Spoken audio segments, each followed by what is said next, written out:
Hello friend, સ્વાગત છે તમારું રસોઈ વિથ આરવીના કિચનમાં। તો આજે આપણે બનાવીશું ગુજરાતી ફાડા લાપસી।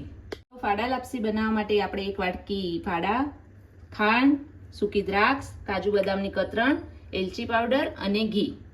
આપણે ફાડા લાપસી કુકરમાં બનાવવાની છે। તો સૌપ્રથમ આપણે કુકરમાં 3 થી 4 ચમચી ઘી લઈ લઈશું।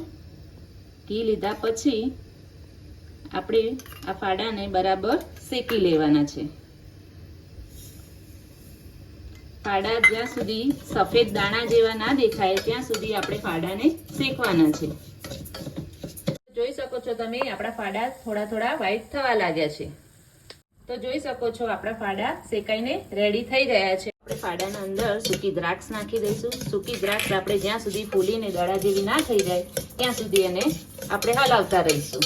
અને હલાવ્યા પછી આપણે જે વાટકીના ફાડાનું માપ લીધું હતું એ જ વાટકી આપણે 3 વાટકી અંદર પાણી નાખવાનું છે।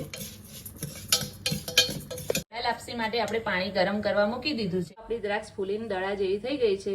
હવે આપણે 3 વાટકી અંદર પાણી નાખવાનું છે। તો આપણે આ માપની 3 વાટકી પાણી નાખવાનું છે। હવે આપણે કુકરનું ઢાંકણું બંધ કરીને 3 થી 4 સીટી વાગવા દઈશું।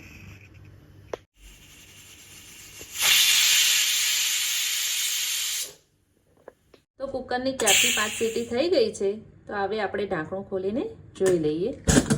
જોઈ શકો છો કે આપણી ફાડા લાપસી કેવી છૂટી છૂટી સરસ થઈ છે। હવે આપણે ગેસ ચાલુ કરી દઈશું અને અંદર એલચી પાવડર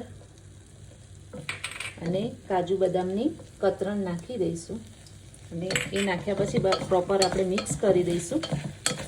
અને મિક્સ કર્યા પછી આપણે અંદર એ જ વાટકીનું માપ લીધું છે, 1 વાટકી આપણે ખાંડ નાખીશું ને બધું બરાબર મિક્સ કરી દેવાનું છે। મિક્સ કર્યા પછી આપણે બરાબર એને હજુ હલાવી જ જવાનું છે જ્યાં સુધી આપણી ખાંડ ઓગળી ના જાય।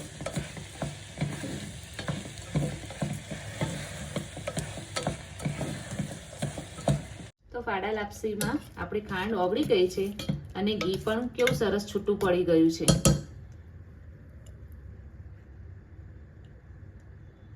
આપણે ફાડા લાપસીને હવે પ્લેટમાં સર્વ કરી દઈએ।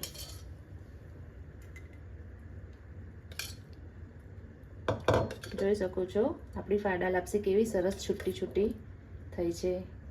તો આપણે ફાડા લાપસી પ્લેટમાં સર્વ કરી દીધી છે।